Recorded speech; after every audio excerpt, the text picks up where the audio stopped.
Say that's the story of Everyday Spy for us as well, because when I started working at the CA, I thought, I've made it. I have arrived. Like this is what I was shooting for this whole time. And when it came to Andy and I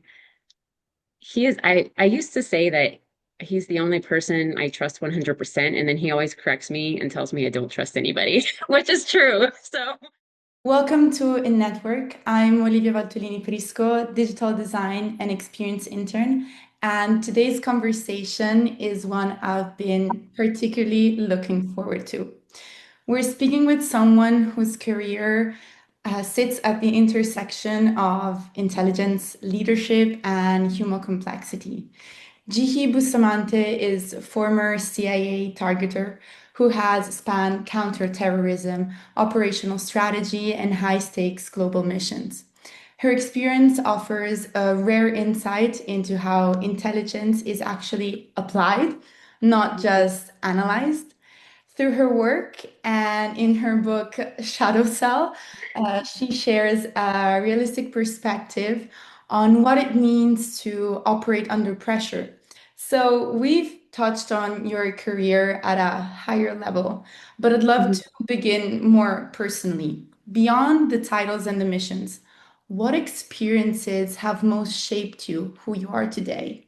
Mm. I would say my parents are really what shaped me. So my parents converted to Buddhism before I was born. So I was raised in a very Buddhist household. And the whole message that I received entire time I was growing up was, we all need to work towards world peace. We all need to help each other. And so it was this very service-oriented upbringing. And I always wanted to make the world a better place. I mean, if somebody asked me, what is it you want to do? I want to make the world a better place. It's not, I didn't do it in a way that I thought I would be doing it. But sorry, it's my dog. Hi there. Um, but that really is what shaped me. And my dad's Venezuelan. So, and my parents are adventurers. So my first memories are of living in Japan.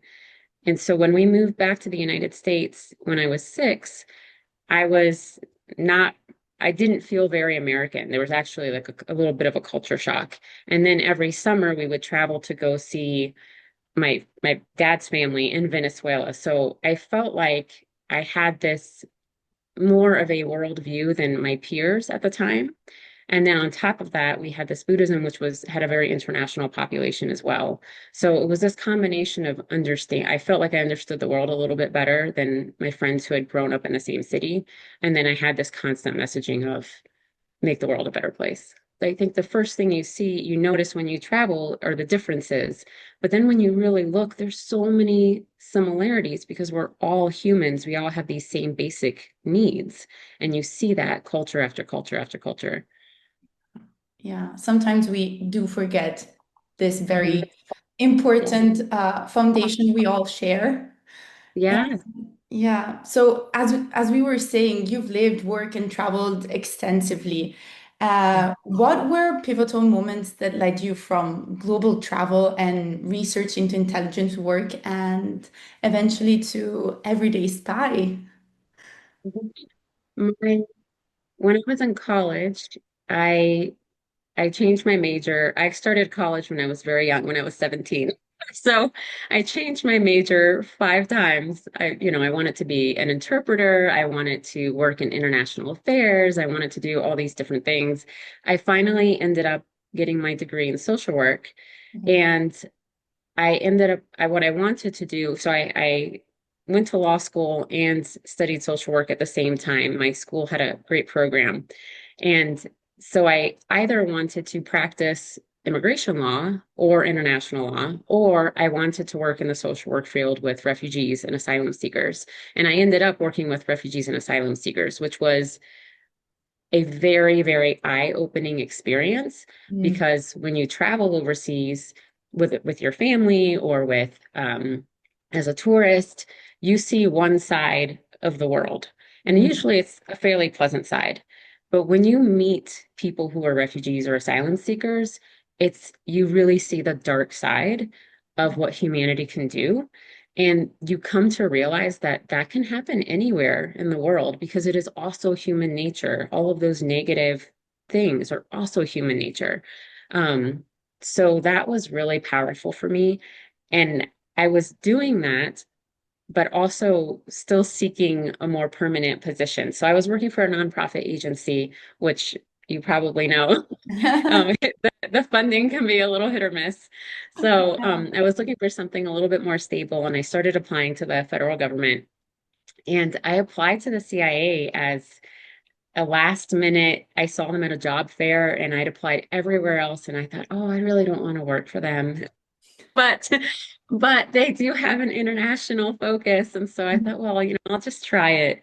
And then I ended up going through the entire hiring process and being hired with the agency. And it wasn't something I ever expected to do. That's quite a story, but I mean, I guess that sometimes starting with an idea and then ended up in a total different Yeah. direction, sometimes that's just incredible, even better than expected. Some Yes. say. And I would say that's the story of Everyday Spy for us as well, because when I started working at the CA, I thought, I've made it. I have arrived. Like this is what I was shooting for this whole time was, a steady government job. We'll work here 20 years. I'll get my pension. We'll live a normal life and still get to travel and things like that. But then we gave birth to our son. And once we gave birth to our son, we realized that, you know that when you take the oath at a federal agency, the needs of the mission come first. But once we had our son, we realized that we couldn't put the needs of the mission over the needs of our family. And so that changed the entire dynamic. And we decided to leave. And once we left and we stepped out into a corporate position. But after a couple of years, there was something missing. And so Andy was seeking, he was trying to find, what is missing? How can we still serve? Because when you're in the corporate world, you don't necessarily feel like you're serving all the time. So he was like, how can we serve? And he came up, well, he tried a number of different things, like a bounce house business. And I said, no. Oh. There are a number of things. But when he came up with Everyday Spy, I was like, yes, this is it. We can do this. We can serve people this way. And over the years, it's just grown and grown. And I think we've gotten better at serving our customers. And it was honestly, entrepreneurship is something I never in a million years thought I would get into. It was definitely, it goes against my grain. Yeah, I mean, it's so beautiful to hear your stories because they're full of surprises that lead you Mm. into unexpected places, and you're like, oh, I actually like this, and uh, Yeah. and it must be so beautiful. And plus, it never must never get boring, does it? No, it's never boring. And I think one of the big life lessons I've learned over the last, 10 years or so is that you can't really plan Mm, because I never fully understood when people told me about the phases of life. So for a long time, I was kind of stuck in this, late 20s, early 30s phase of life where the whole world is in front of you and you make all your own decisions and maybe you have a partner you have to consider, but that's it. But once you choose to have a family, everything shifts and you go into an entire phase of life where your world revolves around this family that you're growing. So you still have yourself and your desires and you want to serve or, pursue your passion. Um, but you have all of these other things in this phase that completely direct all of your decision making. And it's only been in the last 10 years that I've I've made peace the idea that your life comes in phases. It truly does. And so you have to enjoy the phase you're in so you can prepare for the next phase and enjoy that phase. yeah. So kind of related to this unpredictability, having spent years professionally assessing threats and risks. I imagine your perspective on the world is quite different from most people's. What risks or threats do you think people consistently misunderstand? So I like to say that complacency is the biggest risk that I don't think people understand. Just peace, democracy, and goodwill, all of those things take work. You can't take those for granted. Just because you're living in a society that is peaceful or is democratic or, everybody seems relatively happy, you have to work to maintain that. If you become complacent, other things will Mm. fill the gap because other things there's always something that wants to move ahead. So if you're not moving ahead to keep pace, Yeah. then that other thing will take, and I think we see it right now in the United States where, there's been a level of complacency where people are like, we're the wealthiest country in the world and we're the top dog in the world. And you have to work for that. And if you change your trajectory or you let somebody else change your trajectory, it's not going to remain that way. And I think that's a huge risk that you really do have to be vigilant and actively work towards as a single person and as a community, the things that you want. And what do you think is the best way to foster this? So I think that open dialogue, I'm Mm. a big fan of diplomacy. I see zero reason for war. I just don't understand how losing lives for territory makes any sense. I think diplomacy really is the way, which requires open dialogue. And I think it goes beyond open dialogue between diplomats. I think society itself needs to be able to talk to each other Mm. regardless of differences and find middle ground. Because my husband and I disagree on this a little bit, but I do believe personally in compromise. I do think that you can't always get exactly what you want. You do have to compromise because we all share this one planet. Even if you're in different countries, we literally are on one planet. So, to some extent, we have to compromise to move forward. And if that means that the progress you're looking for comes a little bit slower than you would like, that's just how the world works. And you can't always expect immediate results because compromise makes things go a little bit slowly, but more peacefully. And eventually you will get to something that makes everybody happy and healthy. Yeah. I mean, most definitely. Compromises. I'm a big fan of diplomacy as well. Yes. I really am attuned with whatever it stands for. Yeah. And so moving on to something similar. So we were Mhm. talking about diplomacy and open dialogue. So what qualities, in your opinion, makes a great intelligence professional today? And have they sometime maybe changed since you started as a CIA targeter? I think that there are two things that make a great intelligence officer. I think one is the ability to work in the gray area, because that is intelligence. If you have, everybody has their own morals, but if you are very strict, black and white, this is right, this is wrong, you won't make it. Because the truth is that the world is gray. And sometimes when it's very important, national security important, you have to make really, really difficult decisions. You have to make them in a way that you can still sleep at night, Yeah. but they're not always going to be something that you're proud of or that you were happy to do. But if you feel in your heart that it was the right decision, that's the right area for an intelligence professional to work in. But it will be a gray area. And then the second one is the ability to really understand other people. I think a lot of the mistake that happens in intelligence sometimes is that they're too egocentric. They look at everything through the filter of their own country and their own culture, where you have to really put yourself in the shoes of your adversary or your ally. You have to understand their history, their language, because I really feel like language is like the window to a culture's soul. So you have to understand, you know, their history, their language, their people, what their desires are, what their goals are, how they function. I mean, if you're gathering intelligence if on China and you're gathering intelligence on, the UK, they're very different. Their goals, their culture, the way they work, what they really want and what they're willing to do to get that, how far they're willing to go, how long they're willing to wait. All of those are very different. And so you really have to take the time and put yourself in the background to understand and put yourself in the shoes of the other person, of the other culture. Yeah. I mean, I see this. I've seen this all of my years in school. I attended an international school, and every day I was reminded of this.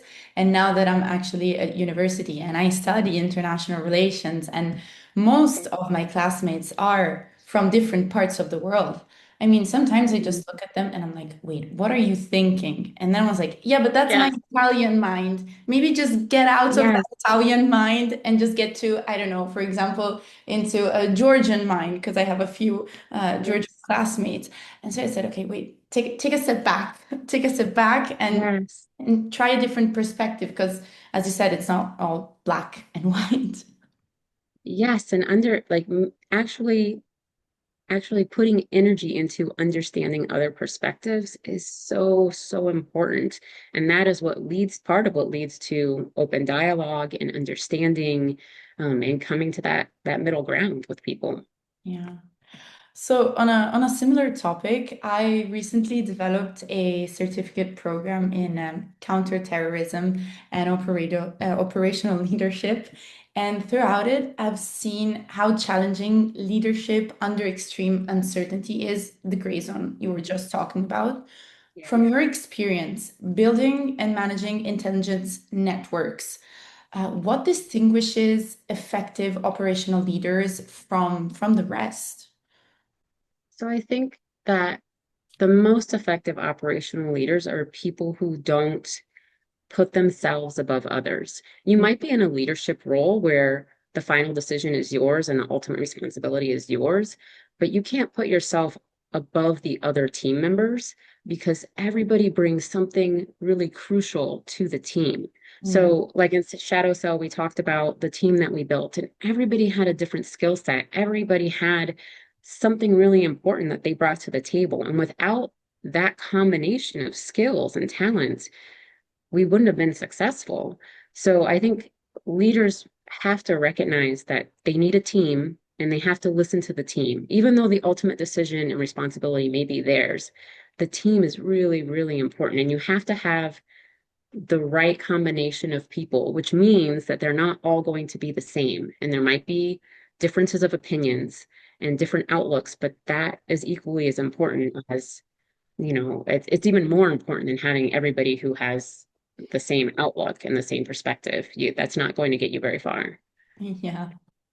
Mhm. Yeah. What we were saying before about open-mindedness and it's Yeah. really it always comes back. It's always the same few Mhm. concepts which are transversal in Yes. everyday life.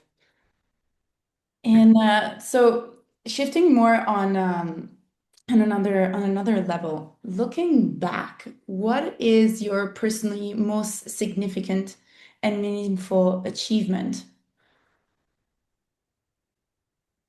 Intelligence or in everything. As you prefer, as you prefer to interpret the question. Oh, that's a hard one. I do think professionally, I would say that after we developed the cell and we were called back to headquarters, Mhm. I was able to um, I was able to train some younger officers, Mm. which felt really good because at the time I had just had my baby.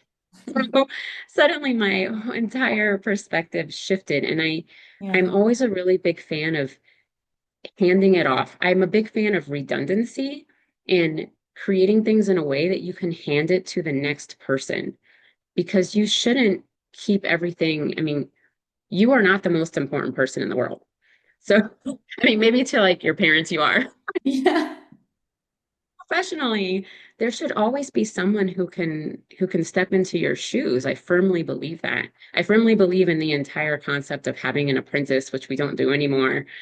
So having the ability to come up with this new concept with a cell and then pass all that knowledge on to younger officers that could take over after I left.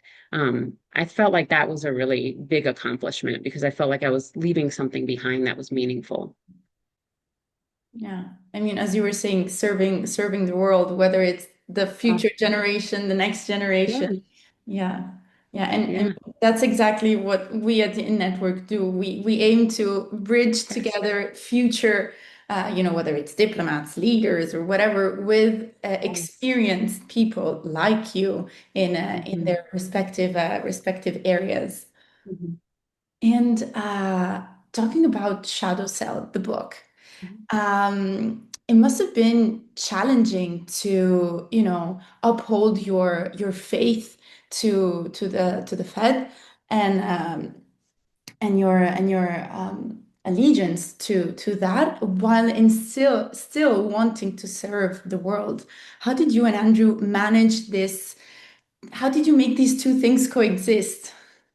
Yeah, so with regard to faith, I was lucky enough that I was never put in a position um, where I had to choose one or the other. And maybe it's not luck. Maybe it's my faith always put me in a position where I didn't have to make a terrible decision.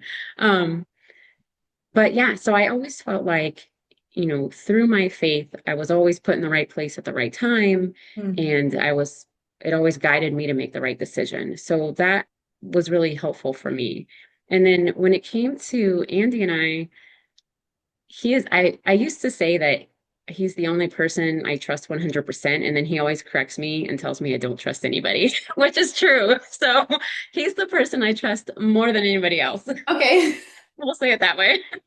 But that was really helpful because I felt like I could come to him with anything. And when it comes, like when we talk about dialogue, when I met Andy, he was the first person who was so open with his dialogue. Mm, And we always talk about how important we call them hard conversations. yeah. So the conversations that you need to have, but you don't want to have. It's those hard conversations, and that a lot of people just avoid because they don't want to have them. But from the day that we met, he is a hard conversation person. He wants to talk about it. He wants to work through it. And I really appreciate that. And I think that is what keeps our relationship in times of stress. Well, I mean, all the time, but in times of stress in particular, really open and supportive because I can really say anything to him and he could say anything to me. And even if we get mad about it, by the next day, we are able to work through it Yeah. um, and support each other. And I think that's really the key is having someone or people, but for me, it was someone to support you through all of the times you doubt yourself or question yourself or you just need somebody to listen. And I think that's really key is having that support that you can really talk to and trust. Yeah, I mean, sometimes there's this grand narrative of being the hero of your own story and whatever, but sometimes it's overlooked the Mhm. importance of the support mechanism, the people who Yeah. surround you. I mean, I personally, if I didn't have a few reference points, I would be Yeah. lost, Yeah. to say the least.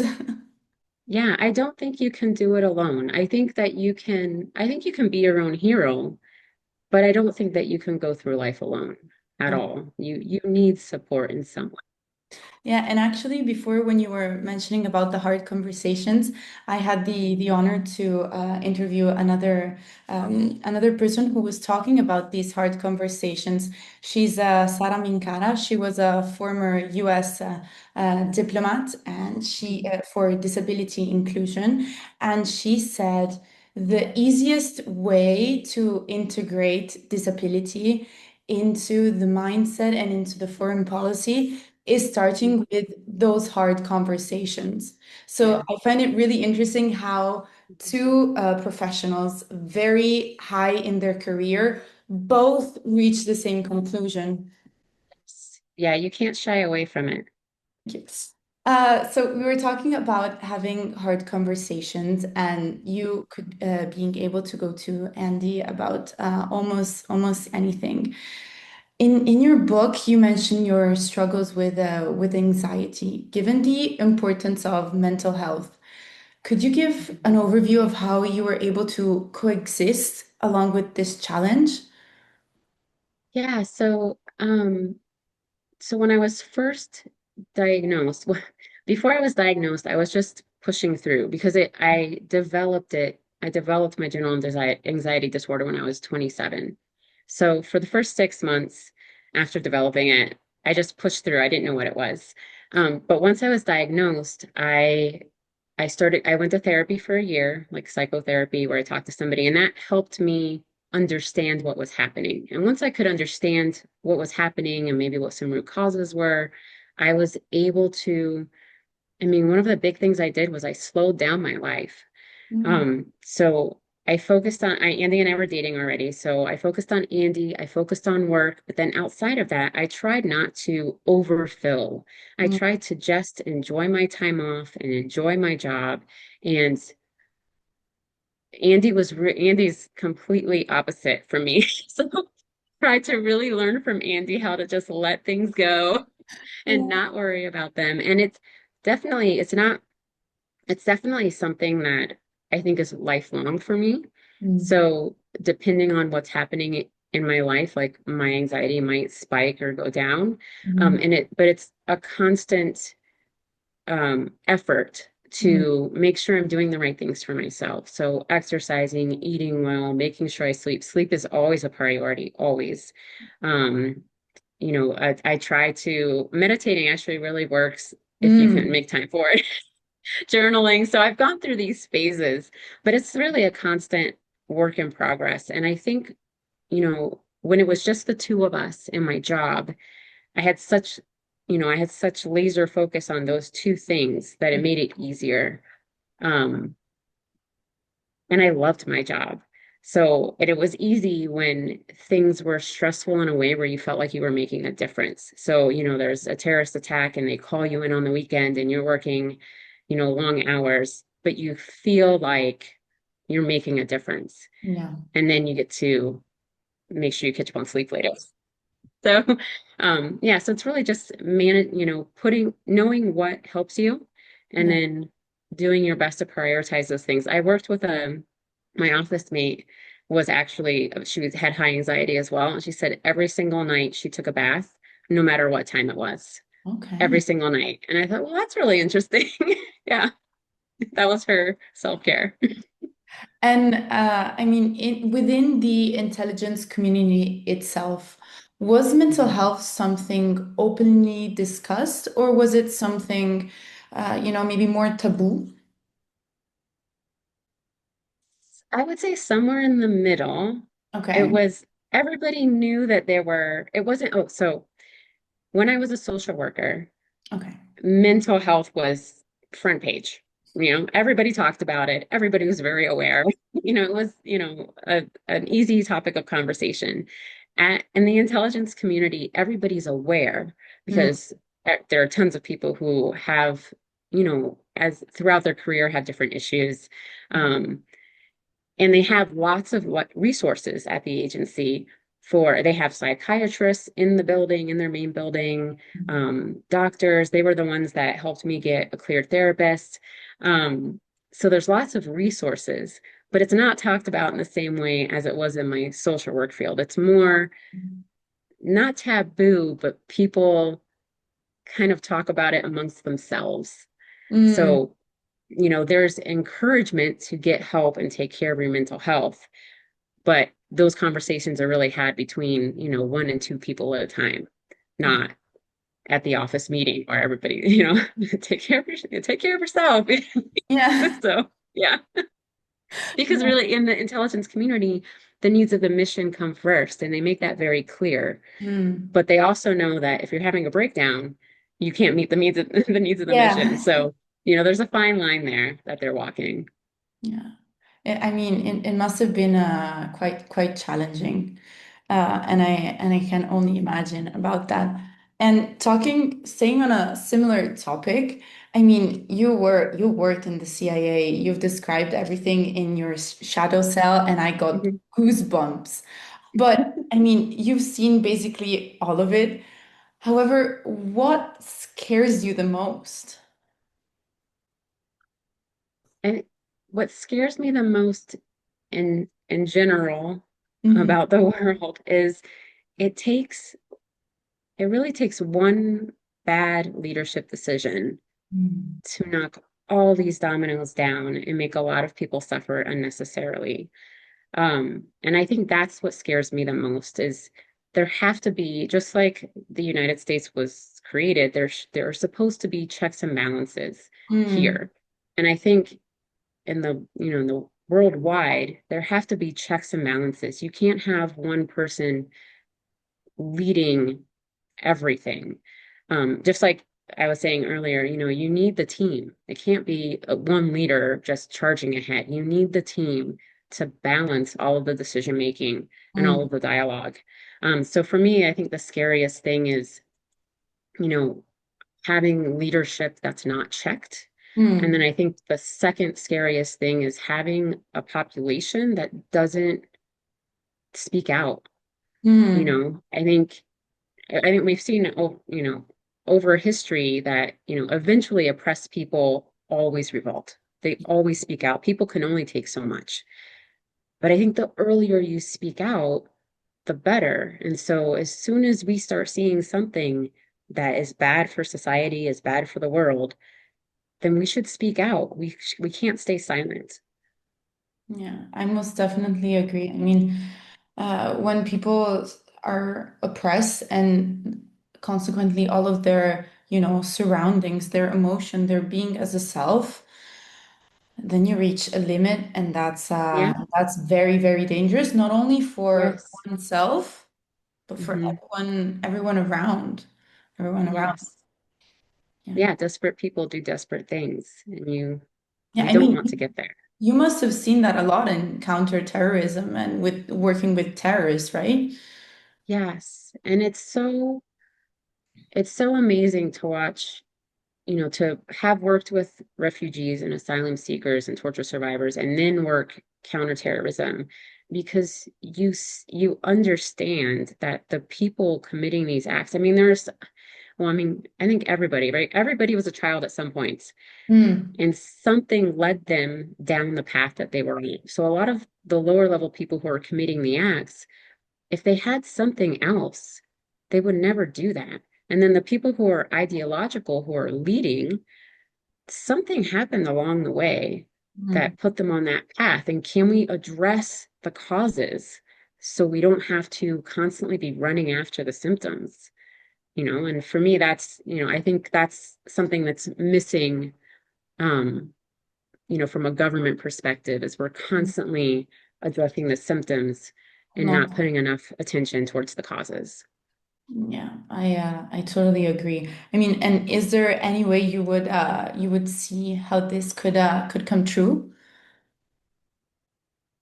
So part of my problem after working in intelligence is I'm such a pessimist now. Okay, fair I think point. as a Buddhist, I'm like, we could do this. It's completely possible. We absolutely have it in us as human beings to do what's best for everybody, to make sure everybody is healthy and doing, happy and healthy and loved and connected. But then having worked in intelligence and after having learned the experiences of the refugees I worked with, I think to myself, but there's so much darkness in us that how can we get to a point where we can change all that? I mean, people would have to really agree to make that effort. And I don't know that there's ever going to be enough agreement to do that. I think little bits at a time, I think in college, I think I learned that you can't change the entire world. Mm, You can do what you can do, and that's enough, you know. If all you do is change one life, that's enough. Yeah. That's a very one powerful and beautiful message. Uh, yes, especially to it's a very beautiful note on which to wrap up this interview. Thank you so much, Jihi. It's been wonderful interviewing you, getting your insight, and getting to know you as a person. I am really, really honored. And on behalf of the In Network, thank you so much for being here with us. Thank you so much. It's been such a pleasure.